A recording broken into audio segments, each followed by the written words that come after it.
Warren Brooks, Interim COO, Transition Operations, Titan Solutions. I slid that business card across the mahogany table like I was dealing the winning hand in a poker game I'd been playing for 12 years. The kid's face went white as copy paper. 20 minutes earlier, Braden Palmer had fired me in front of 6 executives from our buyer. Now he was staring at my new title like someone had just told him the Easter Bunny was real and royally pissed off. But let me back up and tell you how a 48-year-old Navy vet ended up schooling a trust fund baby in corporate warfare. The name's Warren Brooks. Friends call me War. Picked that up during my Navy Reserve days, back when I thought hard work and showing up on time actually mattered in business. Turns out it does matter, just not the way I thought it would. I've been at Apex Dynamics for 12 years. Started as operations manager when we had 20 people working out of a strip mall office. Built every system that made this company worth $600 million to Titan Solutions. Every vendor contract. Every compliance protocol.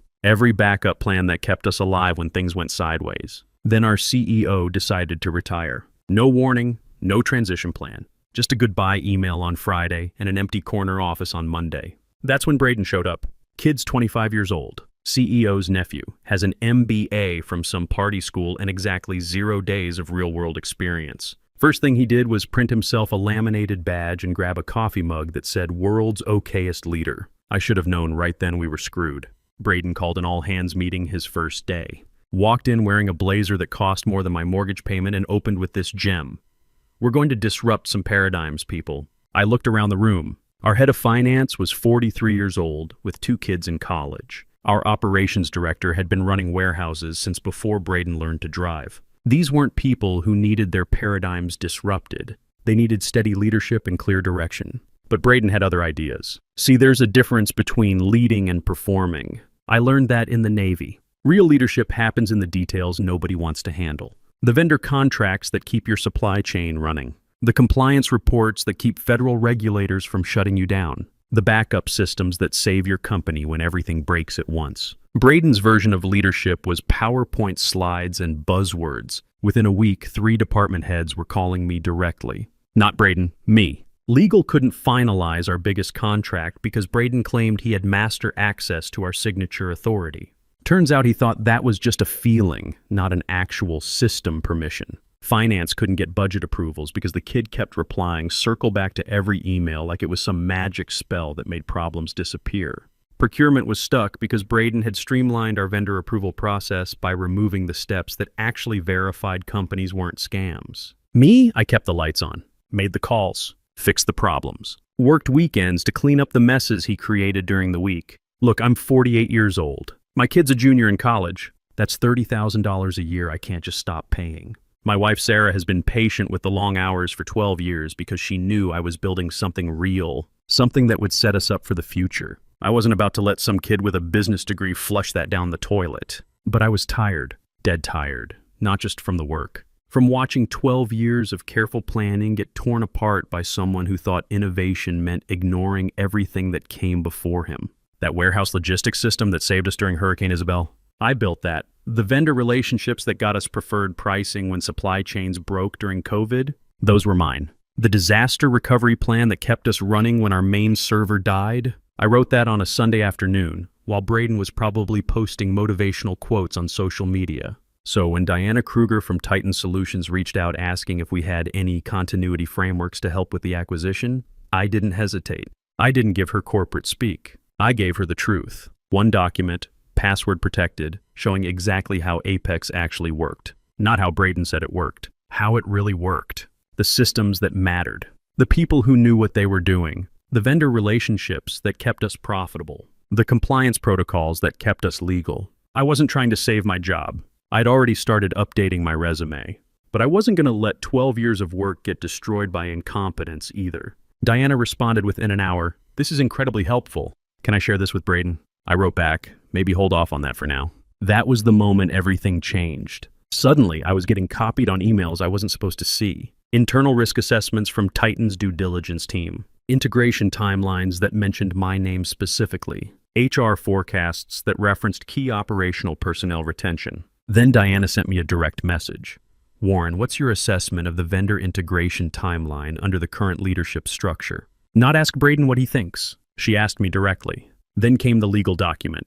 Sent to my personal email at 11 p.m. on a Wednesday. No subject line, just a file called Apex Transition Staffing, internal draft. I expected the usual corporate word salad. Instead, I found something interesting. Under Key Personnel, Transition Phase, there was a line item for Continuity Lead. The name field was blank, like a job posting nobody had filled yet. I saved that email in a folder I called Insurance Policy, because sometimes corporate wars aren't won in boardrooms. They're won in footnotes and organizational charts that nobody reads until it's too late. Meanwhile, Braden was busy playing CEO. He brought in his college buddy Colton Reed as Director of Strategic Innovation. That's not a real job title. That's what you call someone when you want to pay your friend but can't think of actual work for him to do. Colton showed up with a standing desk, a ring light for video calls, and a whiteboard covered in words like disruptive and scalable. He'd never worked anywhere else. His entire business experience was helping Braden run their fraternity's mixer budget. Within days, everything started falling apart. Our vendor payment system crashed because Colton optimized the approval workflow. He removed 2 verification steps that existed because of federal compliance requirements, not because they were inefficient, because they were legally required. One of our biggest suppliers drove to our office and threatened to repossess equipment. They'd been waiting 3 weeks for a payment that was stuck in Colton's improved system. I found Braden in the break room laughing with Colton over protein bars while our entire supply chain was about to collapse. "We've got a serious problem with vendor payments," I told him. He held up his hand like a traffic cop. "Warren, maybe if you focused less on problems and more on solutions, we wouldn't be having this conversation. Your operations. Let strategy handle the big picture. Just operations. Never mind that I was the one who negotiated the contracts that kept our costs down. Never mind that I'd already handled 5 emergency vendor calls that morning while Colton was taking selfies with his whiteboard. That's when I stopped talking in meetings, mostly because I wasn't invited anymore. Braden had decided I was resistant to change and started excluding me from strategic discussions. I stopped offering solutions, stopped volunteering to fix problems before they became disasters. I just watched, documented everything, and quietly started preparing for what I knew was coming. Because fools trip over themselves eventually. But this fool was taking my company down with him. 3 weeks after Braden took over, our biggest logistics partnership fell apart. Colton missed a renewal deadline. Not by a few days, by 3 weeks. The contract that kept our entire East Coast distribution running just expired because he thought auto-renewal meant it happened automatically without any paperwork. Our logistics partner gave us 48 hours to fix it, or they'd start moving our contract to the bottom of their priority list. In supply chain terms, that's like being told your house is about to burn down and you have 2 days to find a fire department. Titan's legal team flagged it immediately. They weren't idiots. They could see our operational foundation cracking in real time. Our finance director called me in a panic. "Warren, do we have any backup logistics contacts?" Of course I did. I'd built a backup vendor list back in March, knowing we'd need it if this circus kept going. I handed it over quietly. Didn't CC Braden. Didn't make a big announcement. Just gave her what she needed to keep the company from imploding. But Titan noticed. That's when Diana reached out personally, not through official channels. Just a direct message. "You okay over there? Just checking in." 7 words that changed everything. Because if Diana was reaching out personally, that meant my silence was getting louder than Braden's noise. That meant I still had leverage I didn't even know I had. I wrote back, "Yeah, but you might want to look at page 14, paragraph 3E in that staffing agreement." I didn't explain what it said. Didn't need to. Because paragraph 3E was the part nobody reads. The legal fine print that gets buried in 70 pages of acquisition paperwork. The part that said any staffing decisions related to operational personnel had to be approved by something called a continuity lead, and that position was still vacant. The first unofficial briefing happened by accident, or at least that's what I told myself. We were supposed to be reviewing asset inventories with Titan's integration team, standard due diligence stuff. But Braden had what he called delegate fatigue, so he forwarded the meeting invite to me without reading the agenda. Pierce Donnelly, one of Titan's senior guys, asked about our vendor performance metrics for the past 3 years. Pretty basic question for anyone who'd actually been running operations. Braden stared at him like he'd been asked to explain quantum physics in French. I waited a beat, then said, "You'll find those in tab 2 of the operations dashboard. Lines 42 through 68 include recovery data for late cycle issues." Dead silence for about 5 seconds. Then Pierce said, "Perfect. Thanks, Warren." After the call, I got a message from Titan's integration office. "Would you have time for a quick call about operational continuity?" I thought about it for exactly 30 seconds. I wasn't going to blow up NDAS or burn bridges just to play office politics. But I also wasn't going to sit there and watch 12 years of work get destroyed by incompetence. One call, 15 minutes, off the official calendar. That first call turned into 3 more by the end of the week. I didn't editorialize, didn't badmouth Braden or Colton, just answered what they asked. Do you have post-acquisition risk assessments? Yes, I built them in Q2. Any concerns about the compliance software migration? Yes. Here's the audit trail showing what could break. Any indication current leadership isn't aligned on Q4 deliverables? I attached 2 different strategy documents, one from our finance team, one from Braden's fever dreams. I never said I told you so. The documentation spoke for itself. By the 3rd call, the tone changed completely. Pierce brought Diana. Diana brought another executive. Then their legal counsel joined. They stopped calling it a chat, started calling it a transition review. That's when Diana asked the question that changed my life. Warren, if there were an ideal role for you post-acquisition to maintain operational continuity, what would that look like? I didn't hesitate. Interim COO for transition operations. Not permanent, not glamorous, just honest. I didn't want a corner office or a fancy title. I wanted control over the bridge until we got through the storm. Diana nodded and typed something I couldn't see. 2 days later, a Titan lawyer sent me a document labeled Transition Staffing Notes, Internal Review Only. I read it twice, then a 3rd time. My name was there, in the continuity lead slot, with a checkbox next to it. Checked. Meanwhile, Braden was hosting Innovation Fridays with beanbag chairs and kombucha. He asked the finance team why cash flow couldn't just mean selling more stuff. He suggested we disrupt our compliance protocols because they were slowing down our velocity. He had no clue about the calls, no idea about the documents, no clue that the acquisition agreement he'd signed in blind faith was about to eat his entire career. The breaking point came on a Tuesday morning. Braden posted a company-wide message on Slack, "Huge win. We've migrated all compliance workflows to a new cloud-based solution. Faster, cheaper, better." I read it 3 times just to make sure he'd actually written migrated all compliance workflows about systems that handled legal documents for a $600 million acquisition. My phone started ringing within an hour. Legal couldn't access contract databases. Vendor management was locked out of approval workflows. Procurement was stuck talking to a chatbot that answered every question with, "I'm still learning." 5 critical suppliers were frozen in the new system. No tax documentation, no background checks, no payment authorization. One of them threatened to involve their legal team if the issue wasn't resolved by end of business. I found Braden in the break room hosting something called Transformation Tuesday. He was drinking cucumber water and drawing flow charts on butcher paper while the company burned down around him. "We've got a serious problem," I told him. "The compliance migration broke everything." He looked up from his flow chart and grinned like someone who'd just parallel parked a school bus. "Minor hiccup, Warren. Growing pains. The sales rep said their AI platform scales with organizational needs. Their AI doesn't file SEC reports, Braden." He blinked like I'd just made up the term SEC on the spot. Diana from Titan was on an emergency call within 2 hours. She didn't yell, didn't even sound annoyed, just asked one simple question: who authorized the system migration? Braden opened his mouth to answer, but I held up my hand. "I'll send you a complete breakdown. Decision logs, approval chains, timeline documentation. I had everything.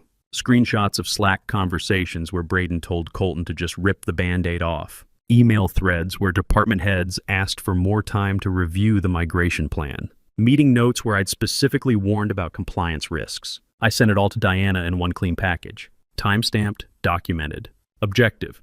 Then Braden tried to spin it. He told Titan's team that I'd been resistant to innovation, that I'd created gaps in the legacy system, that he was future-proofing operations and I just couldn't adapt to modern business practices. What he didn't know was that I documented those conversations too. When Diana got my second email package, she replied with one word: received. 2 days of radio silence. Then something interesting happened. I wasn't officially invited to Titan's internal integration planning meeting, but when the meeting notes got distributed, my name was all over them. Vendor impact assessment. Warren B. to provide timeline. System restoration roadmap. Warren B. leading analysis. Compliance review. Reference Warren's audit documentation. Braden wasn't mentioned once. That's when I realized this wasn't about cleaning up his messes anymore. He wasn't just incompetent. He was a liability, a genuine threat to the deal that I'd spent 12 years building. So I stopped trying to work with him, stopped explaining why his ideas wouldn't work. Stopped warning him about obvious problems. I just started preparing for the endgame. The contract sat in my personal email for 2 weeks. Subject line: Apex Dynamics Transition Staffing Agreement. Final draft. I didn't open it right away. Not because I was scared of what was in it, because I already knew what wasn't in it. Braden never mentioned getting this document. Probably assumed it was just legal paperwork that lawyers would handle. He didn't understand that the most dangerous words in corporate America aren't shouted in boardrooms. They're buried in paragraph 3E of page 14 where nobody bothers to read. The morning I finally opened it, another vendor had just escalated a payment freeze to their legal team. Colton had sent out a company-wide email blaming legacy workflow baggage for our operational issues. And Braden was in his office practicing a presentation about synergistic value creation. I sat down with a cup of coffee that tasted like burnt rubber and clicked the file open. 73 pages of legal language. Charts compliance checklists, signature lines, standard acquisition paperwork. I skipped through most of it until I hit what I was looking for. Page 14, paragraph 3E. All staffing decisions related to transition phase operational personnel must receive final approval from the designated continuity lead, whose authority may not be overridden by temporary or interim executives not ratified by the acquiring company's board of directors. One more line, continuity lead, Warren Brooks. I stared at my name, just sitting there in black and white like it had always belonged there. They'd buried a nuclear weapon in the contract. Braden had signed it thinking it was a formality. He'd authorized a document that handed me more operational authority than he had. The buyers had done it deliberately, quietly, legally. I hadn't even asked for it. I forwarded the file to my personal email with the subject line "Game Over" and walked past Braden's office. He was in there watching TikTok videos about leadership while eating a salad that probably cost more than my lunch budget for the week. He didn't look up. I kept walking, because I knew something he didn't. He thought he was running the transition, but I was the transition. The morning before our final acquisition meeting, Braden sent another company-wide email. Subject: The future starts tomorrow. Apex joins Titan. 5 paragraphs about transformational synergies and next-level operational excellence. He thanked everyone for their resilience and adaptability during this exciting journey. I read the word operational excellence and almost laughed out loud. This was a guy who'd asked me last week if gross margin meant we were being rude to customers. That evening, I got a message I wasn't expecting. Short, direct, from Graham Sutton himself. Titan's CEO. Bring your business cards tomorrow. 5 words that hit me like a gut punch. Because Graham Sutton didn't waste time on small talk. If he was telling me to bring cards, that meant he already knew how tomorrow was going to end. I typed back, understood. Then I went home and told Sarah we might need to celebrate tomorrow night. I couldn't tell her why yet. But after 12 years of missed dinners and weekend work calls, I thought she deserved a heads up that things were about to change. The final meeting was set for 10 a.m. in the main conference room. Pure corporate theater. Mahogany table that probably cost more than my car. Leather chairs that squeaked when you moved. Windows overlooking the parking lot where I'd been arriving at 7 a.m. for 12 years. Titan's entire team was there. Graham Sutton at the head of the table, looking like someone who'd seen every corporate power play ever invented. Diana and Pierce flanking him like lieutenants, their legal counsel with a folder thick enough to stop a bullet. On our side, Braden, Colton, our HR director, and me, sitting in the back corner like furniture. Braden had dressed for the occasion. New suit, fresh haircut, cologne that you could smell from across the room. He'd even brought a PowerPoint presentation loaded on his laptop. The first slide said Apex 2. 0: streamlined, synchronized, superior. I wished I was making that up. Graham opened the meeting with exactly the kind of no-nonsense approach I expected. Let's review the transition timeline and key personnel assignments. Braden jumped in like he was hosting a game show. Absolutely, we're excited, we're aligned, and we're ready to hit the ground running. This acquisition represents the next evolution of Apex Dynamics. Leaner, smarter, more agile than ever. He clicked to his second slide. It was an organizational chart with his name at the top and everyone else reporting to him, including a box labeled outgoing personnel with my name in it. I want to personally thank everyone who helped us get to this point, he continued, including Warren Brooks, who will be transitioning out over the next 2 weeks to make room for our new operational structure. There it was, said like he was doing me a favor. Like I should stand up and thank him for the privilege of getting fired in front of 6 executives from our new parent company. Nobody moved, nobody spoke. I reached into my jacket pocket and pulled out one business card. Matte black cardstock, White ink, clean professional font. Warren Brooks, Interim COO, Transition Operations, Titan Solutions. I slid it across the table to Graham Sutton without saying a word. He picked it up. Read it. Then came a sound I'll never forget. Laughter, not mean laughter. Delighted laughter. Like someone had just been handed the punchline to a joke they'd been waiting months to hear. Braden's smile faltered. Something funny? Graham didn't answer. Just passed the card to Diana, who read it and grinned like Christmas morning. Then Pierce opened his folder. Slowly, deliberately. Flipped directly to a page marked with a yellow sticky tab. Page 14. You could hear Colton's chair squeak as he shifted uncomfortably. Our HR director suddenly became very interested in her coffee cup. Braden tried to regain control. Voice a little too loud. I think there might be some confusion here. Warren doesn't represent Titan. He's just here for operational context during the transition. Diana spoke up. Calm as a surgeon. Actually, Mr. Palmer, Warren represents transition leadership for Apex's operational integration. That authority was established in the staffing agreement you signed 3 weeks ago. Braden's face went white. Number. There's no way that's legally binding. Graham slid the contract across the table. Page 14, paragraph 3E. Warren Brooks, designated continuity lead. Final authority over all staffing decisions related to operational personnel during the transition period. Braden stared at this document like it was written in a foreign language, which in a way it was. The foreign language of actually reading what you sign. This was never discussed. She was never supposed to. He caught himself. He was never supposed to have that kind of authority. Graham leaned back in his chair like someone settling in to watch a movie he'd been looking forward to. Your signature's right there on page 17, Mr. Palmer, right below the clause that gives Warren operational control for the next 90 days. The room went dead quiet. Braden's mouth opened and closed like a fish trying to figure out how to breathe air. His hands hovered over the table like he was trying to grab onto something that wasn't there. But wait, he reports to me. He's operations. I'm executive leadership. Graham smiled the way a chess master smiles when delivering checkmate. Not anymore. Graham cleared his throat and read directly from the contract. Slow and deliberate, like a judge delivering a verdict. All transition staffing and operational decisions fall under the final authority of the designated continuity lead, Warren Brooks. Any unilateral personnel changes by non-board-approved interim executives are null and void. Braden didn't sit down, didn't storm out. Just stood there like someone had unplugged him from the wall. Colton whispered something into his phone and quietly excused himself from the room. Smart move. Rats usually know when the ship's going down. Our HR director suddenly found the wood grain on the conference table absolutely fascinating. There has to be some mistake, Braden said finally. His voice cracked a little on the word mistake. This was never discussed. I didn't authorize Warren to have any kind of executive authority. Diana spoke up without looking at him. Your signature says otherwise, Mr. Palmer, page 17, right next to Warren's appointment as continuity lead.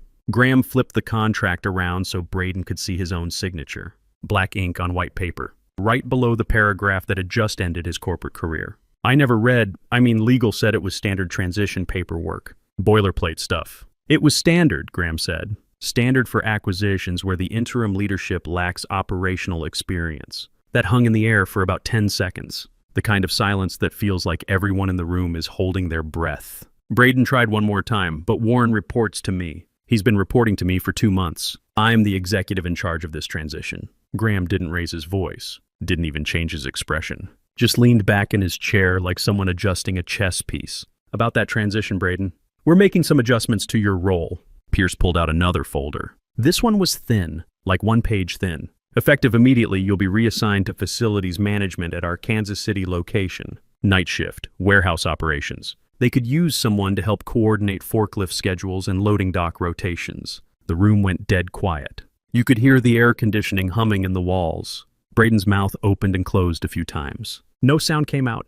Kansas City? He finally managed. Great logistics hub, Graham said pleasantly. Lots of opportunity to learn ground-level operations. Character building work. Night shift, 7 p.m. to 7 a.m., Thursday through Monday. Kansas City gets cold in the winter, so you'll want to dress appropriately. I watched Braden's face go through about 5 different expressions. Confusion, disbelief, panic, anger, then back to confusion. You can't be serious. Diana slid a single sheet of paper across the table. Your new assignment letter. Same pay grade, different responsibilities. Titan values operational experience at every level. Same pay grade. That was the knife twist. They weren't firing him. They were giving him exactly what he'd given me. A new job, whether he wanted it or not. Braden picked up the paper like it might bite him. Read it twice. His hands were shaking a little.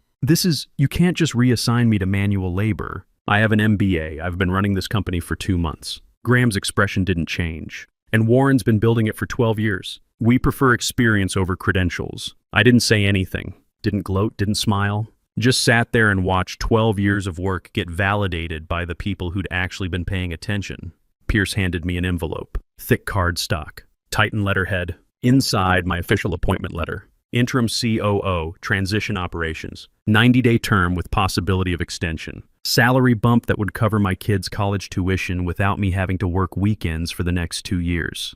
And a Titan ID badge. Warren Brooks, interim COO. I clipped it to my jacket. The plastic made a soft clicking sound that somehow echoed louder than anything else that had happened in that room. Thank you, I said. First words I'd spoken since sliding my business card across the table. Looking forward to getting started? I stood up and shook hands with Graham, Diana, and Pierce. Professional, courteous, like this was just another day at the office, which I guess it was. Behind me I heard Braden's voice one more time, soft and broken. Warren, wait, you knew about this the whole time, didn't you? I turned around. Kid was still standing there holding his reassignment letter like a court summons. I knew you were in over your head, I said. I tried to help. You told me to stay in my lane, but you planned this. You set me up. I thought about that for a second. No, Braden, I just did my job. You signed a contract without reading it. I read everything. That's the difference between us. He looked like he wanted to say something else. Maybe ask how I'd managed to outmaneuver him so completely. Maybe apologize for 2 months of treating me like obsolete equipment. Instead, he just stood there while everyone else filed out of the room. I was almost to the door when I heard him one last time.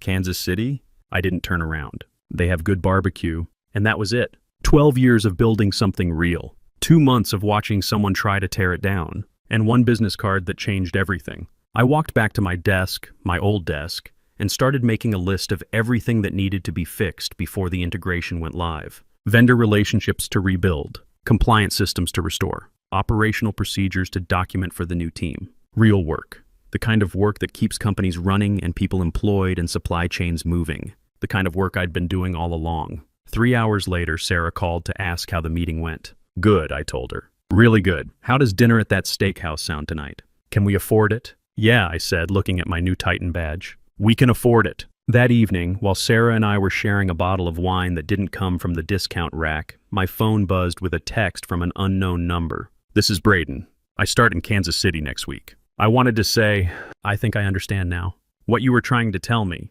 I showed the message to Sarah. She read it and looked at me. You going to respond? I thought about it. Kid was 25 years old. He'd just learned the hardest lesson in business. Authority without competence is just noise. I typed back, good luck. Keep your head down and learn the operations. You might surprise yourself. He wrote back immediately. Thanks. And that was the last I heard from Braden Palmer. 6 months later, I got a call from Diana. Titan wanted to make my interim position permanent. Full COO role, stock options. The works. I said yes. Sometimes the system works. Sometimes experience beats connections and competence trumps politics. Sometimes the guy who actually knows how to run the machine gets to run the machine. The Navy taught me that real victories aren't about glory. They're about completing the mission.